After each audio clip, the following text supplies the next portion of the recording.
Right, hello everyone. So I promised to make a short video to talk about taking photos with your cell phone. And this is a first for me. I haven't tried this before, so I hope it's informative. The first thing to say is that not all cell phones are the same. So I went out of my way a few years ago when it was time to get a new cell phone. And the thing I looked for was the fanciest possible camera on the cell phone because I take lots of photos of flowers and I wanted something that was going to do justice to all of this. So some of the things I'm going to talk about might not feature on your cell phone or a phone you have access to. But broadly speaking, just about all cell phones are pretty competent these days at snapping a photo of some sort. So one of the things to bear in mind that can be really frustrating, and one of the reasons I bought this phone, is that you can see I can focus on the flower. It's this gorgeous pelargonium, and the flower's in focus, but I can also change the focus, and there it's focusing on the background and the flower is now out of focus. Many phones don't do this. They don't have the ability to focus in different planes. So that's one thing to bear in mind. Cell phones, the little camera module in your cell phone has a tiny little sensor. It's a very small area. Oh, look, we've got a bee visiting us. It has a very small little surface area of that sensor, and that has all sorts of drawbacks compared to something like a big SLR camera that has a much bigger sensor and is so much more sensitive. But one of the things that does have, one of the benefits of the small little sensor is the fact that even without being able to focus in different planes, the small sensor has a very deep depth of field. And the depth of field means the area that is in focus. So by having these small little sensors, cell phones have exceptionally deep depth of field, so a lot of the scene is in focus. Right, so one of the first things to do when you're trying to take photos is figure out how close you can get to your subject with things still being in focus. So there, even my one-time fancy phone, it's quite a few years old now, it can't focus any closer. Okay, so I'm too close to the flower to take a photo, it's out of focus. And that applies whether your phone can focus or not. So what you need to do is experiment moving forwards and backwards, seeing how close you can get to your subject and still get the image in focus. One other little trick I've learned with this camera on this phone, and it may or may not apply to yours, is that if you can't get any closer, in this phone, if I zoom in just a little bit and then focus, I can get much closer and still take nice, clear, relatively close photos. So once again, experiment with your camera, try different things, see what's possible. Another thing that you need to make a decision about quite promptly when you're taking a photo is the orientation. Do you want a landscape? This is going to be terrible in the video because you're going to flop on your side, or portrait. Okay, so I'm going to keep it landscape for most of the time, just for the video. But in many cases, it makes sense to change the orientation. Ooh, I'm getting seasick just watching this on my phone. Right. So now, one of the tricks with trying to photograph small things, let me go over here to this grass flower.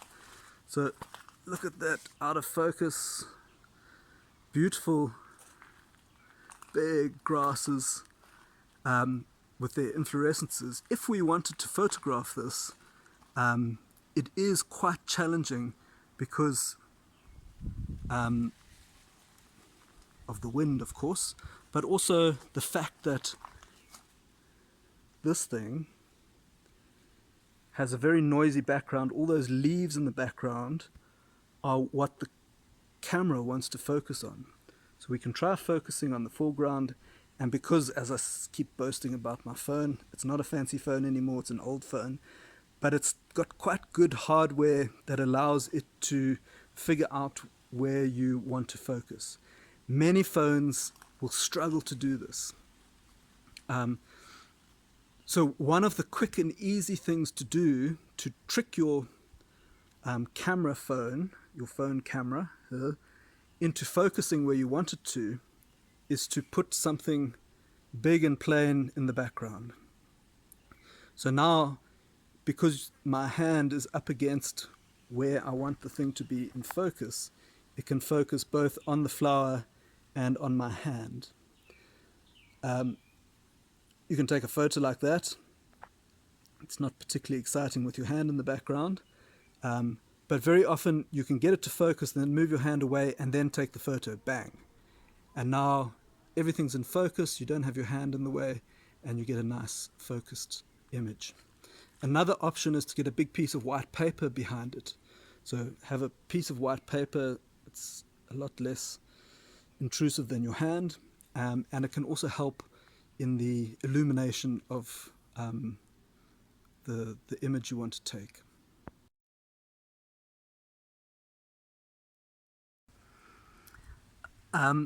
Photography is all about light. It's about capturing light being reflected off the thing you are photographing. And the light obviously comes from the sun, or it can come from the flash. When light like this sun shining on this Gloriosa is competing with shadow, it can be really, really challenging for not just a cell phone camera, but for any camera. So trying to add some flash to this scene might help. I do in fact have it on at the moment, and we can't really notice it. So the camera's clever enough to balance that all out. But in a still image, that can make quite a big difference. And if you're completely in the shade, adding some flash, if your phone has such a feature, can make a difference to what you see. So that's another thing to experiment with. Right, I'm not going to harp on about what you can and can't do with your camera. You've been taking photos and you have some idea of what's possible with what you have. What I want to do now is just talk about the exercise and the idea of trying to capture the essence of a plant as a specimen. And that's really what this exercise is about.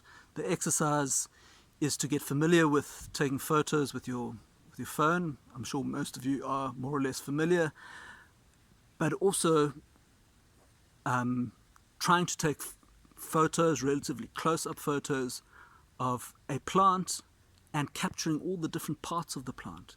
So this famously special flame lily, the obvious thing to take a photo of is the flower. So considering where the light is and looking at all the different bits of the flower, you can try and be a little bit artistic with some backlight from the sun. We want to see where the petals are. So a view like this shows the flower quite nicely. A different view from above might be a little bit more confusing, and it's not focusing. And so think about what you want to portray of the flower. This is quite nice because right next to the flower there's a beautiful developing fruit. So we're getting 2 for 1 here. We're getting the flower and the fruit.